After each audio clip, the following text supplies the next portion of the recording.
السلام علیکم دوستو، میں ہوں عریج اور آپ ہیں اس وقت میرے یوٹیوب چینل عریج شاہ ناولز پہ۔ تو جیسا کہ آپ کو پتہ ہے کہ جان عشقم کے حوالے سے کمپٹیشن کی شروعات ہو چکی ہے۔ تو کمپٹیشن کیا ہے میں آپ کو بتا ہی چکی ہوں۔ تو اب آپ نے کام پر لگ جانا ہے۔ ناول جو کہ میں نے لکھا ہے آپ سب کے لیے، ابھی لکھ رہی ہوں، لکھا نہیں ہے، ابھی میں اس کو لکھ رہی ہوں، کاپی پہ آلموسٹ کمپلیٹ لکھ چکی ہوں اور اب ٹائپنگ کر رہی ہوں ساتھ ساتھ، جو کہ تقریباً 500 پیجز تو آرام سے جائے گا۔ کافی رومانٹک ناول ہے، سنگل کپل سٹوری ہے، مس انڈرسٹینڈنگ بیس بول لیں، اور مزے کا ناول ہے، یقیناً آپ سب کو پسند آئے گا۔ اور وہ جو لوگ کہتے ہیں کہ عریشہ لکھتی ہی اچھا ہے، وہ کچھ بھی لکھے تو اچھا ہی لکھے گی، تو یہ اسپیشل ان لوگوں کے لیے ہے۔ اور یہ صرف یوٹیوب کا ناول تھا، جس کا میں نے سوچا تھا کہ میں اس کو صرف یوٹیوب پہ لے کر آؤں گی، تو صرف یوٹیوب پر لانے کے لیے پہلے یوٹیوب کے سارے ممبرس کو ایکٹیو کرنا ضروری ہے۔ تو پھر میں نے سوچا کہ آپ سب کو ایکٹیو کرتے ہیں، تو ایکٹیو کرنے کا یہی طریقہ مجھے نظر آیا کہ جو لوگ کہتے تھے کہ ہم ای بک پرچیز نہیں کر سکتے، ہم کیسے کریں گے یہ وہ، تو آپ لوگوں کے لیے یہ ایک اچھا آئیڈیا ہے۔ یہ ایک قسم کا ای بک ہی ہے جسے میں سیل نہیں کروں گی بلکہ گفٹ دوں گی آپ سب کو۔ تو پھر بھی ریڈی، آپ لوگ تیار رہیں اس ناول کے لیے۔ تو ملتے ہیں ہم آپ کو اس ناول میں، جس کا نام ہے میری دھڑکنوں میں اتر ذرا۔ اس کے ہیرو ہیروئن کا نام میں آپ کو بعد میں بتاؤں گی، کیونکہ پھر سرپرائز سپوائل ہو جاتا ہے تو اچھا نہیں لگتا۔ تو میں نے سوچا تھا کہ میں اس کا کوئی سین نہیں دوں گی، اس کا کوئی وہ کیا بولتے ہیں اس کو، کوئی وہ نہیں دوں گی، لیکن میرے خیال میں مجھے دینا پڑے گا آپ سب کو ایکٹیو کرنے کے لیے، مجھے کوئی اچھا سا آئیڈیا نکالنا پڑے گا۔ تو ٹھیک ہے، میں سوچ رہی ہوں اس کے حوالے سے بھی۔ تو آج ہم ریڈ کرنے جا رہے ہیں ناول جان عشقم کی قسط نمبر 57۔ جیسا کہ میں نے آپ کو بتایا تھا کہ اب وقت وہ آ گیا ہے کہ ناول پہلے والے ماضی سے نکل کر سیکنڈ پارٹ والے ماضی پہ آ گیا ہے، یعنی کہ شناور اور عنایا کی کہانی پہ۔ تو لیٹس اسٹارٹ آج کی قسط جان عشقم۔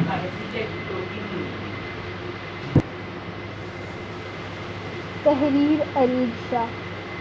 شناور، مجھے تم سے ضروری بات کرنی ہے۔ وہ غصے سے بھرا ہوا اندر کمرے میں داخل ہوا تھا، جبکہ شناور جو آرام سے بستر پر لیٹا اپنے نئے موبائل میں کچھ سرچ کر رہا تھا، ایک نظر اسے دیکھتا اگنور کرتا دوبارہ اپنے فون کی طرف متوجہ ہوا۔ شناور، میں تم سے بات کر رہا ہوں، میں نے کہا، مجھے تم سے ضروری بات کرنی ہے۔ اس نے ایک بار پھر سے اپنی بات دہرائی۔ شناور نے ایک نظر اسے دیکھا اور پھر اپنے موبائل کی طرف متوجہ ہو گیا۔ اسے جواب دینا شاید وہ ضروری نہیں سمجھتا تھا۔ کیا مسئلہ ہے تمہارے ساتھ شناور؟ میں نے کہا، میں تم سے ضروری بات کرنا چاہتا ہوں۔ اس کی طرف میری طرف دیکھنا پسند کرو گے؟ مقدم غصے سے بھرپور لہجے میں گویا ہوا۔ سید مقدم شاہ، آپ کی معلومات کے لیے عرض ہے کہ میں کانوں سے سنتا ہوں، آنکھوں سے نہیں، تو آپ اپنی بکواس کر کے یہاں سے دفع ہو سکتے ہیں۔ اس کے سڑے ہوئے انداز پر سامنے سے بھی سڑا ہوا جواب ملا۔ مقدم نے غصے سے اسے دیکھا تھا، لیکن وہ اس سے لڑنے کے لیے ہرگز نہیں آیا تھا، اسی لیے اس کے طنز کو پیتے ہوئے اس کے پاس بیڈ کے قریب رک گیا۔ اس نے اب تک موبائل سے نظریں ہٹانے کی غلطی نہیں کی تھی۔ طیب کی بہن کے ساتھ کس طرح کے تعلقات ہیں تمہارے؟ ذرا وضاحت دو مجھے۔ وہ اسے گھورتے ہوئے اپنی بات کی شروعات کر چکا تھا، ویسے ہی جیسے وہ رکھنا چاہتی تھی۔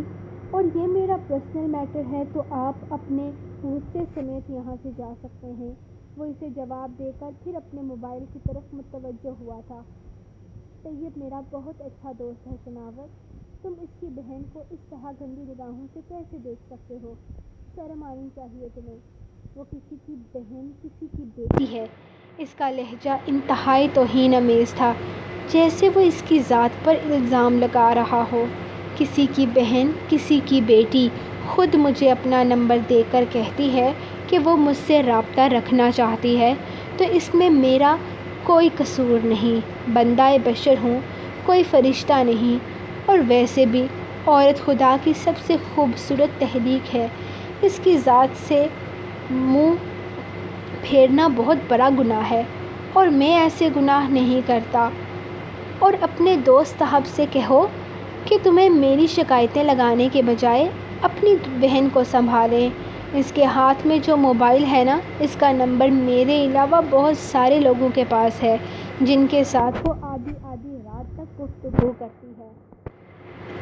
اسی لیے میرا نام لے کر میرے نام پر بل پھاڑنے کی غلطی نہ کرے، ورنہ اس کی بہن کے میسیجز اس کے منہ پر جا کر پڑھوں گا تو شاید تمہیں بہت برا لگے گا۔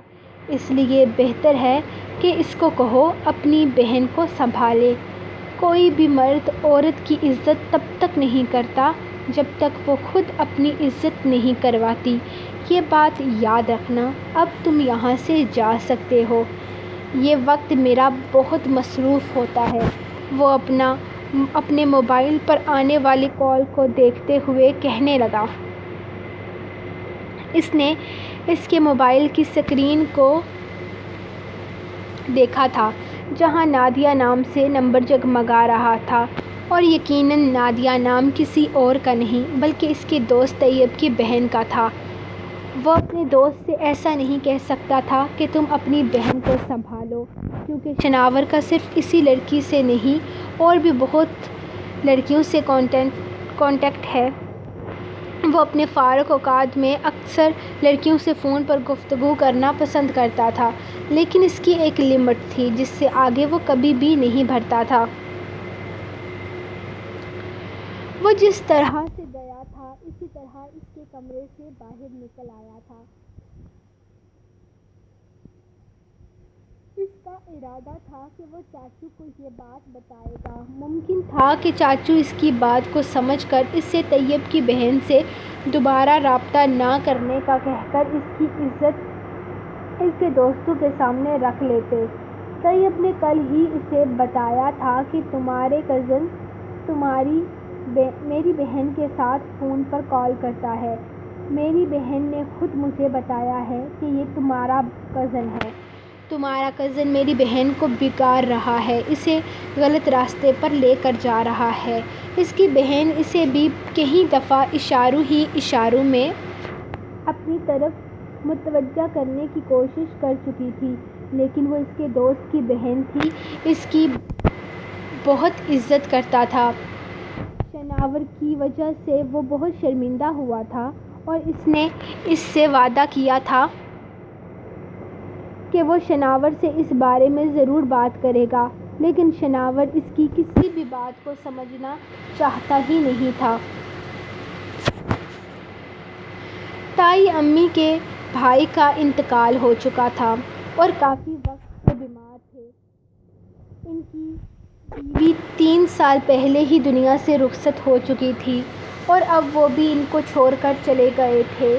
بھائی کی موت کا افسوس تو بہت تھا، لیکن اس سے زیادہ دکھ اس بات کا تھا کہ ان کے بھائی کا اکلوتا بیٹا شادی کے بعد انگلینڈ میں رہائش پذیر ہو گیا تھا۔ وہ اپنے باپ کی موت پر بھی واپس نہ آیا۔ اب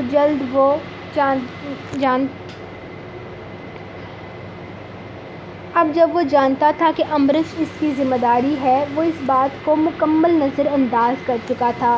اس نے فون پر کہا تھا، پھپھو آپ امریش کو اپنے ساتھ لے جائیں، میں خرچہ بھیجتا رہوں گا اور جب ممکن ہو سکے گا اس سے ملنے بھی آؤں گا۔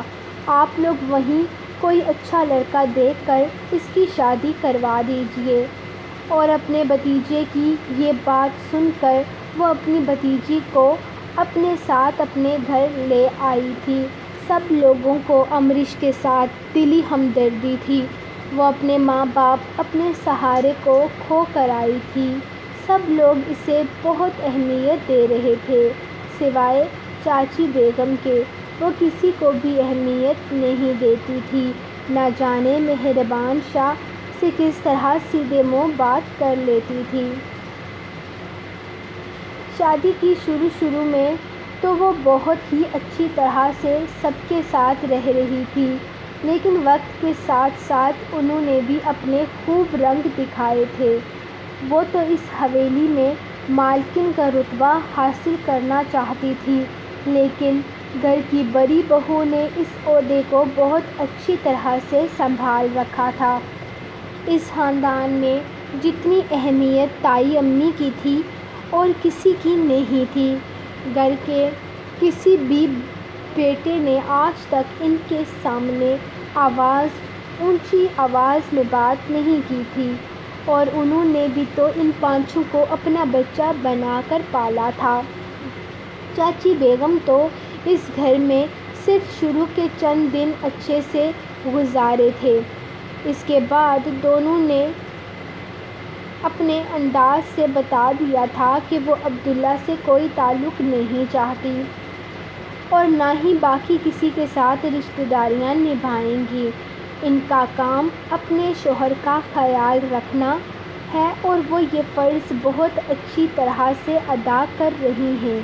تائی امی نے صرف اپنے 2 بیٹوں کو ہی نہیں بلکہ شناور زناور عبداللہ کو بھی اپنے بچوں کی طرح پالا تھا، ایسے میں وہ بھی انہیں اپنی ماں ہی سمجھتے تھے اور ان کے ہر فیصلے کا دل سے احترام کرتے تھے۔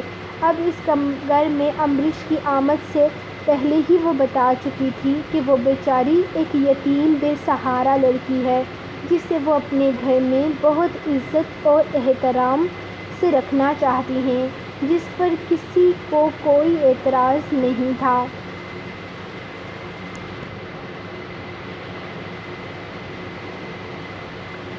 کیسی ہو نادیہ؟ یہ تم نے مجھے یہاں کیوں بلایا؟ یار یہ جگہ بالکل ٹھیک نہیں ہے، تمہیں رات کے اس وقت یہاں ہرگز نہیں آنا چاہیے تھا۔ چلو جاؤ اپنے گھر، کتنا اندھیرا ہو گیا ہے، رات کے 9:30 بج رہے ہیں۔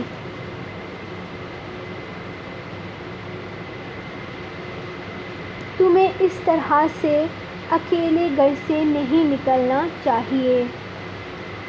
شناور آنا تو نہیں چاہتا تھا، لیکن اس کے باوجود بھی نازیہ کی کال پر آ گیا تھا۔ جب اس نے کہا تھا کہ وہ باہر نکل آئی ہے بالکل اکیلے تو اسے آنا پڑا۔ وہ اس کے سہارے گھر سے باہر نکل آئی تھی۔ شناور کو اسے نظر انداز کرنا مناسب نہ لگا۔ وہ اپنے گھر سے بہت کچھ لے کر آئی تھی۔ شناور تو حیران رہ گیا تھا اس کے اس قدم پر۔ وہ جو اسے واپس بھیجنا چاہتا تھا، اس کے بھاگنے کی تیاری دیکھ کر خود بھی شاکڈ رہ گیا۔ اس کا دوست کہتا تھا کہ نادیہ کا رابطہ اس کے ساتھ بھی ہے اور وہ اسے ہر روز پیکج کرواتا ہے، بیلنس لوڈ کرواتا ہے، اور کہاں یہ لڑکی اب بلی کا بکرا صرف اسی کو بنا رہی تھی۔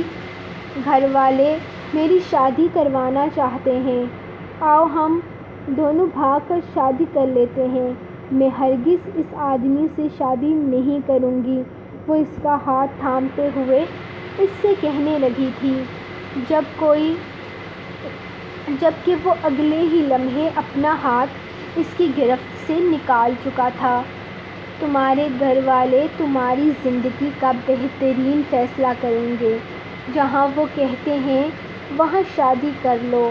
یار مستی مذاق ایک حد تک اچھا لگتا ہے، اب ختم کرو یہ ڈرامہ۔ میں مزید ان سب باتوں میں صرف باتوں کی حد تک تم سے محبت کرتا تھا۔ وہ مزید ڈرامہ نہیں کر سکتا، اور ویسے بھی اس سے پہلے تو وہ صرف اپنے دوست سے شرط جیتنے کے لیے کر رہا تھا، کیونکہ اس کو لگتا تھا کہ نادیہ صرف اس سے محبت کرتی ہے، اور اس غلط فہمی کو دور کرنا ضروری سمجھا تھا۔ اس لڑکی کی جرأت نے اسے حیران کر دیا تھا۔ اگر اس کی جگہ کوئی ایسی لڑکی ہوتی جو صرف اس کے ساتھ رابطے میں ہوتی تو شاید وہ اتنا نہیں سوچتا بلکہ اگلے ہی لمحے اسے نکاح میں لے لیتا، کیونکہ وہ اس کے بھروسے یہاں تک آئی ہوتی، لیکن نادیہ نہیں۔ ابھی نہ جانے وہ اسے کیا کیا سمجھانے والا تھا کہ طیب تیزی سے بھاگتا ہوا اس کے پاس آیا اور ایک زوردار مکہ اس کے منہ پر دے مارا۔ بے غیرت انسان، تو میری بہن کو گھر سے بھگا رہا ہے؟ کس چیز کی کمی ہے تم لوگوں کو کہ اب یہ کام کر رہے ہو؟ بے غیرت! اس نے ایک زوردار تھپڑ اپنی بہن کے منہ پر مارا تھا، جبکہ پیچھے بھاگتا ہوا معتصم بھی اس کے پاس آیا تھا اور اس طرح کی گری ہوئی حرکت کرے گا اسے یقین نہ آیا۔ معتصم، میں اسے سمجھا رہا تھا کہ یہ لڑکی غلط کہہ رہی ہے اور اسے واپس اپنے گھر چلے جانا چاہیے، لیکن یہ تو میرے ساتھ بھاگنے کی تیاری کر رہی ہے۔ دیکھو نادیہ، میں تم سے صرف اس لیے کہہ رہا ہوں، تم سے بات صرف اس لیے کر رہا تھا کیونکہ زاہد کو لگتا تھا کہ تم اس سے سچی محبت کرتی ہو۔ تمہاری محبت کے چکر میں وہ اپنے گھر والوں کی مرضی سے شادی کے لیے راضی نہیں ہو رہا، بس اسی لیے مجھے تمہارے ساتھ محبت کا یہ جھوٹا کھیل کھیلنا پڑا۔ تم پہلے اس کے ساتھ رابطے میں رہی اور جب اس نے تمہیں گفٹس دینا چھوڑ دیا تب تم میرے پیچھے لگ گئی ہو، اور جب میں چھوڑ دوں گا تب تم کسی اور کے پیچھے لگ جاؤ گی۔ یار، اس کو محبت نہیں کہتے۔ چٹا! نہ جانے وہ کیا کیا کہنے والا تھا جب اچانک ہی معتصم نے اس کا کندھا سیدھا کر کے زوردار تھپڑ اس کے منہ پر دے مارا۔ اس نے بے یقینی سے معتصم کی اس حرکت کو دیکھا اور پھر اپنے گال پر پڑنے والے تھپڑ کی گرمی کو محسوس کرنے لگا۔ میں کبھی سوچ بھی نہیں سکتا تھا کہ تم اتنا گھٹیا، اتنا گرا ہوا کام کر سکتے ہو۔ شرم آتی ہے تمہیں اپنا بھائی کہتے ہوئے؟ بس بہت ہو گیا، اب میں کوئی بھی بات گھر والوں سے نہیں چھپاؤں گا، میں سب کو بتا دوں گا تمہارے اصلی کرتوت۔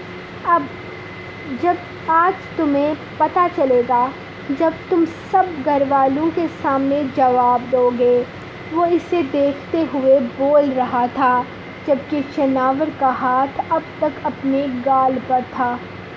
تو نے مجھے تھپڑ مارا؟ تیری ہمت کیسے ہوئی مجھ پر ہاتھ اٹھانے کی؟ معتصم شاہ، تیری ہمت کیسے ہوئی؟ اس لڑکی کے لیے تو نے مجھ پر ہاتھ اٹھایا، اس دوستی کو نبھانے کے لیے تو نے مجھ پر ہاتھ اٹھایا۔ اب دیکھنا یہ تھپڑ تجھے کتنا بھاری پڑے گا۔ اس کا بدلہ تو میں ضرور لوں گا، اور اس کا بدلہ میں تیرے منہ پر ایسا تھپڑ مار کے دوں گا کہ تو ساری زندگی یاد رکھے گا۔ یاد رکھنا۔ سنو لڑکی، یہ رونے دھونے والے ڈرامے بند کرو، ان سب چیزوں سے کوئی فرق نہیں پڑتا۔ یہ تمہارا مظلوم بھائی جو یہاں اتنا شریف بنا ہوا ہے تمہارے سارے کرتوت جانتا ہے۔ اس میں اگر غیرت ہوتی تو مجھ پر ہاتھ اٹھانے سے پہلے اپنی بہن پر نظر رکھتا۔ اگر تیری جگہ میں ہوتا تو آدھی رات کو گھر سے بھاگنے والی بہن کی گردن کاٹ دیتا، لیکن تو ایسا کچھ نہیں کرے گا، کیونکہ مجھے بہت اچھے طریقے سے پتہ ہے کہ اس کو میرے سر پر لگا کر تو اس کی میرے ساتھ شادی کرنا چاہتا تھا تاکہ تو بہن کے نام پر مجھے لوٹ سکے، اور مجھے یہ بھی پتہ ہے کہ یہ تو نے کیا ہے نا، سب پری پلان ہے۔ مگر جا بیٹا، یہ گیم کسی اور کے ساتھ کھیل، تیرے جیسے دوست رکھتا ہوگا معتصم شاہ۔ شناور شاہ دوست بھی نسل دیکھ کر بناتا ہے۔ وہ اسے دھکا دیتا وہاں سے باہر نکلتا چلا گیا جبکہ جاتے جاتے بھی ایک نظر مقدم کو گھورنا نہیں بھولا تھا، جو یقیناً اس وقت اس کے غصے کو سمجھ نہیں پا رہا تھا، کیونکہ اسے اندازہ بھی نہیں تھا کہ آج مقدم شاہ کا اس پر ہاتھ اٹھانا اس کے لیے کتنا بھاری ثابت ہو سکتا ہے۔ یہ انا اور ضد کی جنگ تھی، جو آج سے نہیں بلکہ بچپن سے چل رہی تھی۔ اس خاندان کے سب لوگوں میں اتفاق تھا، لیکن نہ جانے کب کہاں مقدم اور شناور کے دل میں ایک دوسرے کے لیے عجیب سی خلل پیدا ہو گئی، جو وقت گزرنے کے بعد بھی ختم نہ ہوئی۔ سو گائز، یہ رہی آپ لوگوں کی آج کی ایپیسوڈ۔ آپ کو ایپیسوڈ کیسی لگی کمنٹس میں مجھے بتائیے، اور یہ بھی بتائیے کہ آپ سب میں کمپٹیشن میں حصہ کون کون لے رہا ہے، کیونکہ میں سب کی ایک لسٹ تیار کر رہی ہوں۔ تو جو کمپٹیشن میں پارٹیسپیٹ کر رہا ہے، آپ لوگوں نے مجھے بتانا ہے یہاں کمنٹ کر کے۔ اور اس کے علاوہ جو لوگ کمپٹیشن کے بارے میں نہیں جانتے وہ کمنٹ کریں گے، تو اگر میں کمنٹ کا جواب نہ دے سکی، آپ میں سے کسی نے دیکھا، تو آپ لوگ اس کو رپلائی کر دیجئے گا۔ تو ملیں گے صبح انشاءاللہ اگلی ایپیسوڈ میں، تب تک کے لیے اپنی رائٹر کو دیں اجازت۔ اللہ حافظ۔